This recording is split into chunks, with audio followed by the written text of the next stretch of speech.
Eron Ozarbayjonga hujum qildi. Aliyev alamzada. Bu terroristik hujum Eronning naqadar nonko'r ekanligiga yaqqol isbotdir. Eronni tiz cho'ktirish rejasi barbod bo'ldi. Pentagondan Eronga qarshi operatsiyalarni kamida 100 kun davomida qo'llab-quvvatlash uchun qo'shimcha harbiy razvedka xodimlarini so'ragan. Tramp Eronning yangi rahbarini shaxsan o'zi saylamoqchi. Xameneining o'g'li men uchun maqbul emas. Biz Eronga uyg'unlik va tinchlik olib keladigan rahbarni xohlaymiz. Eronning jahannam va'dasi. Tehron quruqlikdagi qo'shinni kutmoqda. Vazirning ta'kidlashicha, AQSh quruqlikdagi qo'shinlarning bostirib kirishi Washington uchun katta falokat bilan tugaydi. Shu va boshqa xabarlarning to'liq tafsiloti doimgidek video davomidan o'rin olgan. Iltimosimiz, mehnatimizni qadrlagan holatda ushbu videoga albatta like bosib qo'ying. Biz esa xabarlarning to'liq tafsilotini e'tiboringizga havola qilamiz.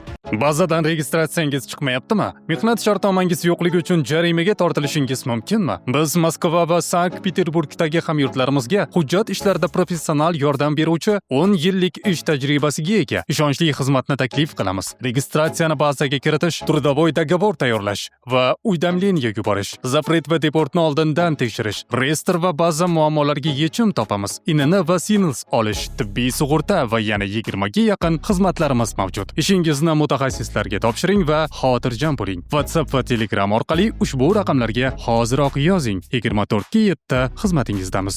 Bir haftadirki Yaqin Sharq mintaqasida AQSh va Isroilning Eronga qarshi harbiy operatsiyalari davom etmoqda. Bir qator tinch aholi hududlariga berilgan zarbalar, havo hududlarining yopilishi va hujumga uchragan davlatlarning keskin bayonotlari sabab harbiy to'qnashuvlar o'zining eng qonli va xavfli pallasiga kirdi. Urushning 6-kuniga kelib, Isroil va AQSh Eronga qarshi operatsiyaning ikkinchi bosqichini boshladi. Reuters agentligining xabar berishicha, Isroil qiruvchi samolyotlari Eronning yer osti ballistik raketa obyektlarini yo'q qilishga hozirlik ko'rmoqda. AQSh esa yaqin kunlarda quruqlik kuchlarini Eronga safarbar qilmoqchi. Isroil Eronga qarshi operatsiyaning ikkinchi bosqichini boshladi. Uning qiruvchi samolyotlari yer ostida joylashgan ballistik raketalar pozitsiyalarini bombardimon qilishga e'tibor qaratadi, deb yozdi Reuters manbalariga tayanib. 5-mart kuni Sahal Eron rejimi tomonidan ballistik raketalarni saqlash va samolyotlarga qarshi foydalanish uchun mo'ljallangan raketa omborlari uchun foydalaniladigan yer osti infratuzilma obyektiga zarba berganini e'lon qildi. Isroil bu gal Tehronning ramzi bo'lmish mashhur Ozodiy stadioniga ham qaqshatqich zarba berdi. Hujum oqibatida stadionning 12 ming o'rinli sektori deyarli butunlay vayron bo'lgan. Shuningdek, Eron Sport Federatsiyasi yotoqxonalari va uning yangi binosi ham jiddiy zarar ko'rgan. Majmuadagi boshqa binolarning derazalari singan. Hozircha qurbonlar yoki jarohatlanganlar haqida ma'lumot yo'q. Eronning Xurramobod va bu sherdagi o'q-dori omborlarida ham portlashlar sodir bo'ldi. Vayronagarchilik ko'lami esa tasavvurga sig'maydi. Hatto Eron oliy rahbariyati oyatullohlarning yig'ilishi ham qo'shni binoga kelib tushgan raketa zarbasi tufayli to'xtab qoldi. Amerika Qo'shma Shtatlari Eronning Damavand yer osti raketa bazasiga zarba berdi. 5-martdan 6-martga o'tar kechasi Eronning Tehron shahrida Isroil zarbalari qayd etildi. Eron ham jim qarab turgani yo'q. Tehron o'zining yangi avlod Xurram shahr o'ta og'ir raketalar bilan Yaqin Sharqdagi AQSh bazalariga qarshi qasos bo'ronini boshladi. Bahrayndagi AQSh harbiy dengiz kuchlarining 5-flot shtab-kvartirasi joylashgan Al-Jufair bazasi va neftni qayta ishlash zavodlari ballistik raketalar nishoniga aylandi. Dubay va Abu Dabi osmonida ham havo mudofaa tizimlari ishga tushgan. Rasmiylar aholini zudlik bilan boshpanalarga yashirinishga chaqirmoqda. Eron tomonidan amalga oshirilgan hujum natijasida Birlashgan Arab Amirliklarining Dubay shahrida zarbalar qayd etildi. Tehron parallel ravishda Tel Avivni o'qqa tutdi. Bunday konfiguratsiya taxminan 70-80 ta saboq dorini tarqatadi. Yevropa davlatlari ham ushbu girdobga tortilmoqda. Buyuk Britaniya Qatarga qo'shimcha qiruvchi samolyotlar yuborgan bo'lsa, Fransiya o'z harbiy bazalarini AQSh logistikasi uchun ochib berdi. Kipr, Gretsiya va Italiya mudofaa chizig'ini kuchaytirmoqda. Eronda qurbonlar soni 1230 nafardan oshib ketdi. Biroq vayronalar ostidagi jasadlar hisobga olinsa, bu raqamlar yanada dahshatli tus olishi tayin. Isroil Moliya vazirligi ushbu qonli kompaniyaning hafta zarari 2.9 milliard dollardan oshganini tan olmoqda. Bu nafaqat mintaqa, balki global iqtisodiyotning ham jar yoqasiga kelib qolganidan dalolatdir. Vaziyat kutilganidan ancha murakkab va uzoq davom etishi ma'lum bo'lmoqda. Politico nashrining xabar berishicha, AQSh markaziy qo'mondonligi Pentagondan Eronga qarshi operatsiyalarni kamida 100 kun davomida qo'llab-quvvatlash uchun qo'shimcha harbiy razvedka xodimlarini so'ragan. Bu shuni anglatadiki, Donald Tramp ma'muriyati tomonidan dastlab e'lon qilingan 4 haftalik tezkor g'alaba rejasi barbod bo'lgan. Ekspertlarning fikriga ko'ra, kadrlar va resurslarni zudlik bilan ko'paytirish haqidagi so'rov Tramp jamoasi Isroil bilan birgalikda boshlagan bu urushning keng ko'lamli va dahshatli oqibatlarini to'liq hisobga olmaganidan dalolat beradi. Endilikda qonli to'qnashuvlar kamida sentyabrgacha davom etishi prognoz qilinmoqda. Eron ham o'z navbatida ortga qaytmaslik yo'lini tanlagan. Ozarbayjon uzra ko'tarilgan qora tutun va portlash sadosi nafaqat mamlakatni, balki butun mintaqani oyoqqa turg'izdi. Ozarbayjondagi aeroport terminaliga kelib tushgan urilgan dron tinch aholi vakillarini yaraladi. Qishloqlardan biridagi maktab yaqiniga tushgan snaryad esa o'quvchi va o'qituvchilarni evakuatsiya qilinishiga sabab bo'ldi. Prezident Ilhom Aliyev bu voqeani keskin ravishda Eron tomonidan amalga oshirilgan terakt deb atadi va Tehrondan nafaqat tushuntirish, balki zudlik bilan rasmiy uzr so'rashni talab qildi. Aliyevning ogohlantirishi ochiq va qat'iy: yo kechirim so'raysiz yoki jazolanasiz. Boxe.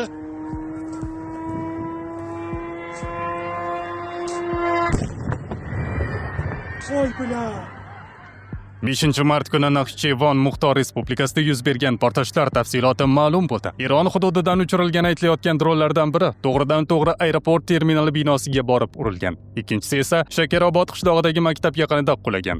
Bu dahshatli hujum oqibatida aeroport binosi jiddiy shikastlanib, 2 nafar tinch aholi vakili jarohatlandi. Maktabda esa o'quvchilar va o'qituvchilar vahima ichida evakuatsiya qilindi. Ozarbayjon Tashqi ishlar vazirligi ushbu harakatni xalqaro huquq normalarini qo'pol ravishda buzish va mintaqadagi barqarorlikka berilgan qaqshatqich zarba deb baholab, voqeani keskin qoraladi. Azer News nashrining xabariga ko'ra, zarbalar ortida Eron turgani taxmin qilinmoqda. Ammo Ozarbayjon rasmiylari hozircha yakuniy xulosani ochiqlagani yo'q. Shunga qaramay, prezident Ilhom Aliyevning keskin bayonoti vaziyatning naqadar jiddiy ekanini ko'rsatadi. U sodir bo'lgan voqeani to'g'ridan-to'g'ri Eron tomonidan amalga oshirilgan terakt deb atadi va Tehrondan zudlik bilan rasmiy uzr so'rashni talab qildi. Aks holda bu tajovuz javobsiz qolmasligi va Eron munosib jazolanishi haqida qat'iy ogohlantirdi.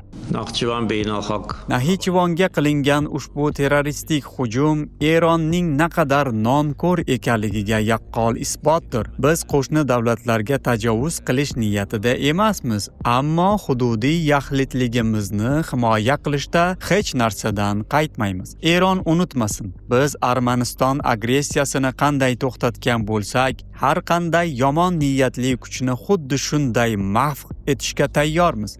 Men shaxsan Eron elchixonasiga borib ta'ziya bildirgan yagona davlat rahbariman. Bugun ertalab Livanda qolib ketgan diplomatlarni qutqarish uchun bizdan yordam so'rashdi. Men zudlik bilan tekin samolyot ajratishni buyurdim. Biz qiyin damda insoniylik ko'rsatdik. Ular esa buning evaziga Naxchevonga, maktab va aeroportimizga dron uchirdi. Bu jirkanchlik va sotqinlikning eng oliy ko'rinishidir. Bizning qudratimizni sinashga urinmang. Kimki Ozarbayjon irodasini bukmoqchi bo'lsa, boshiga bizning temir mushtimiz tushadi. Naxchevonga berilgan zarba Eronning yuzidagi qora dog' bo'lib qoladi. Xalqimiz xotirjam bo'lsin. Har qanday yovuz niyatli kuch bizning qaqshatqich zarbamizni albatta ko'radi. Keçirmeye hazır olmalıdırlar.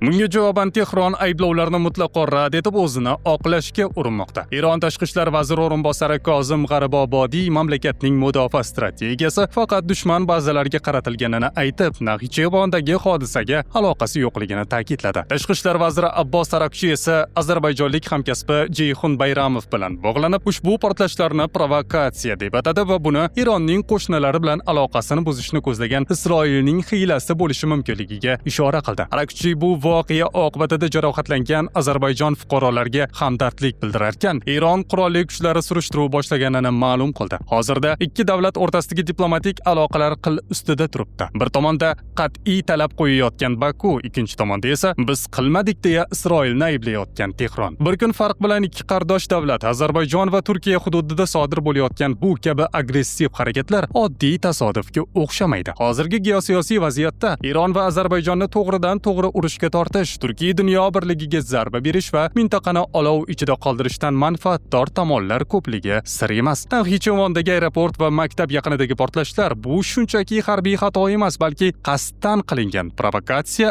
isi anqib turgan siyosiy tuzoqqa o'xshaydi. Agar Tehron bu hujumni rad etayotgan bo'lsa va Baku qat'iy dalillarni talab qilayotgan bo'lsa, demak kimdir Eron droni niqobi ostida ikki qo'shni o'rtasiga nifoq solishni maqsad qilgan bo'lishi ehtimoli yuqori. To'ydan oldin nog'ora cho'layotgan Tramp va Netanyahu. Bugun Oq uy va Tel Avivdan yangrayotgan bayonotlar Yaqin Sharq xaritasini qayta chizishga kirishilgandek tasavvur uyg'otmoqda. Donald Tramp va Benyamin Netanyahu o'zlarini bu urushda allaqachon mutlaq g'olib sifatida his qilmoqda. Ularning nutqlarida Eron go'yoki tiz cho'ktirilgan, uning harbiy qudrati esa tarix sahifalaridan o'chirilgan kuch sifatida tasvirlanmoqda. Donald Tramp Eron siyosiy kelajagiga ochiq aralashuv ohangida bayonot berib, rahbarlik jarayonida o'zini ham ishtirokchi sifatida ko'rsatdi. U Mojtaba Xomanayini rad etib, Eron siyosati eski yo'ldan davom etsa, bu mintaqani yana 5 yil ichida urush girdobiga tortishi mumkinligini ogohlantirdi. Eronda rahbar bo'lishni istagan har bir kishi o'ldiriladi. Ular vaqtni bekorga sarflayapti.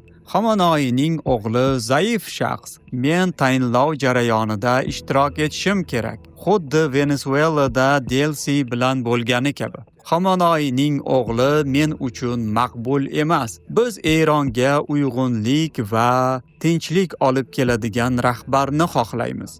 Tramp nafaqat tahdid qilyapti, balki Eronning harbiy qudratini, floti, aviatsiyasi va radar tizimlarini butunlay yakson qilingan deb hisoblamoqda. Ramazon oyida nega vulkan mahsulotini iste'mol qilish kerak? Chunki organizm tozalanish mobaynida vulkan mahsuloti ta'sirlari boshqa oyga nisbatan kuchliroq va tezroq bo'ladi. Prostatadagi yallig'lanish, achishish, og'riq, peshobga tez-tez qatnash va jinsiy zaiflikni samarali davolaydi. Bizning nomimizdan qo'ng'iroq qiling va 30% chegirmalarga ega bo'ling. Mahsulot yetkazib berish O'zbekiston bo'ylab mutlaqo bepul. Aqldan ozgan odamlar yadroviy qurolga ega bo'lsa, buning oqibati juda yomon bo'ladi. Biz ular hujum qilmasdan avval hammasini yo'q qildik. Ularning rahbarlari butunlay tozalab tashlandi. Harbiylar yakson qilindi. Hozir ularda bor bo'lgan yagona narsa bu jasorat. Aftidan Tramp va Netanyahu o'zlarini bu urushda allaqachon g'olib deb hisoblayotganga o'xshaydi. Shu fonda Netanyahu AQShning F-22 qiruvchilari fonida ikki davlat harbiy hamkorligi tarixiy darajada ekanini ta'kidladi. U Eron va Livandagi kuchlarga qarshi zarbalar davom etayotganini, natijalar katta bo'lsa-da, ish hali tugamaganini bildirdi hamda Trampga ochiq minnatdorlik izhor qildi. Bu hamkorlik tarixiydir. AQSh armiyasi va Isroil mudofaa kuchlari o'rtasida, shuningdek, bizning harbiy havo kuchlarimiz bilan Amerika havo kuchlari o'rtasida. Biz Erondagi terrorchi rejimga tegishli nishonlarga, shuningdek, Livandagi terrorchilarga qarshi zarbalarni davom ettiryapmiz. Erishilgan natijalar katta, ammo oldinda hali ko'p ishlar turibdi. Men yana bir bor do'stim prezident Trampga Isroil va AQSh o'rtasidagi hamkorlik uchun minnatdorlik bildiraman. Biz birgalikda davom etamiz va Xudoning yordami bilan birgalikda o'z maqsadlarimizga erishamiz. Biroq Eron tomoni bu psixologik bosimlarga kutilgan darajada og'ir va vahimalarsiz javob qaytarmoqda. Eron tashqi ishlar vaziri Abbos Aroqchi amerikalik jurnalistning bosqindan qo'rqasizmi degan savolga qisqa va lo'nda qilib yo'q, biz ularni kutyapmiz deya javob berdi. Vazirning ta'kidlashicha, AQSh quruqlikdagi qo'shinlarining bostirib kirishi Washington uchun katta falokat bilan tugaydi. Aroqchi Rossiya va Xitoyning harbiy yordami haqidagi savollarni ochiq qoldirgan bo'lsa-da, bu davlatlar Eronni doim qo'llab-quvvatlashini eslatib o'tdi. Ali Larijoniy ham qattiq ohangda chiqish qildi. U ayrim AQSh rasmiylari tomonidan quruqlikdan bostirib kirish rejalari tilga olinayotganini aytib, Eron bunday tahdidlarga qarshi turishini bildirdi. Larijoniy Eron shaytonlar raqs tushadigan joy emas deya ochiq ogohlantirib, mamlakat suvereniteti va qarshilik ruhini himoya qilishga tayyorligini bildirdi. Uning so'zlari mintaqadagi bosimlarga javob ham, yakuniy pozitsiya ham ekanini anglatadi. Yaqin Sharqda keskinlik tobora kuchayib bormoqda. Bir tomonda Eron atrofida kuchayayotgan harbiy to'qnashuvlar, ikkinchi tomonda esa Livan hududida Hizbulloh va Isroil o'rtasidagi janglar mintaqani yangi urush girdobiga tortmoqda. Vaziyat ayniqsa Bayrut atrofida keskinlashdi. Isroil armiyasi poytaxtning janubiy chekkalarida yashovchi 100 minglab aholiga hududni zudlik bilan tark etish haqida ogohlantirish berdi. Bu esa shahar ko'chalarida vahima va katta tirbandliklarni keltirib chiqardi. So'nggi kunlarda Isroil armiyasi Janubiy Livan hududiga yanada chuqurroq kirib bormoqda. Harbiylar bu harakatni Isroil shimolidagi aholini himoya qilish uchun qo'shimcha mudofaa chizig'ini yaratish maqsadi bilan izohlamoqda. Shu bilan birga Isroil Bayrutning janubiy chekkalarida joylashgan Hizbullohning asosiy tayanch hududi hisoblangan Dahiya tumaniga keng ko'lamli havo zarbalarini boshladi. Hujumdan oldin Isroil armiyasi hudud aholisiga zudlik bilan uylarini tark etish haqida ogohlantirish bergan. Natijada Bayrutda katta vahima yuzaga kelib, minglab odamlar shaharni tark etishga uringani sabab yo'llarda katta tirbandliklar yuzaga kelgan. Keyinroq Isroil harbiylari Dahiyadagi Hizbullohning harbiy infratuzilmasiga qarshi zarbalar to'lqinini boshlaganini e'lon qildi. Isroil armiyasi bosh shtabi rahbari El Zamir telemurojaatida qo'shinlarga chegaradagi nazorat chizig'ini chuqurlashtirish va Janubiy Livandagi muhim nuqtalarda yangi pozitsiyalar egallash bo'yicha buyruq berganini aytdi. Uning ta'kidlashicha, Isroil kuchlari nafaqat front chizig'ida, balki Livan ichkarisida ham kuchli zarbalar berishda davom etmoqda. Mojaro esa Hizbullohning Isroil shimoliga yana raketa va dron hujumlarini boshlashi ortidan keskinlashdi. Guruh dastlab bu hujumlarni Isroil tomonidan Eron oliy rahbari o'ldirilganiga javob sifatida izohlagan bo'lsa, keyinchalik Isroilning Livandagi harbiy harakatlariga javob ekanini bildirgan. Payshanba kuni ham Hizbulloh tomonidan uchirilgan raketlar sabab Isroilning Akre, Galileya va Golan hududlarida havo hujumlari sirenalari yangradi. Vaziyat yanada keskinlashishi mumkinligi haqida ogohlantirishlar yangramoqda. Yamandagi Husiylar harakati yetakchisi Abdumalik al-Husiy telemurojaatida ularning ham urushga qo'shilishi mumkinligini bildirib, barmoqlarimiz tepki ustida turibdi. Zarurat tug'ilsa har qanday vaqtda javob berishga tayyormiz dedi. Livan rasmiylariga ko'ra, Isroil zarbalari oqibatida 123 kishi halok bo'lgan, 83 mingdan ortiq odam Bayrutdan qochib ketgan. Bizda hozircha shular voqealar vojini aynan bizning kanalda kuzatib boring. AQSh, Isroil va Eron urushiga doir eng so'nggi xabarlardan birinchilardan bo'lib boxabar bo'lish uchun qo'ng'iroqchani bosib qo'yishni unutmang. O'zingizni ehtiyot qiling.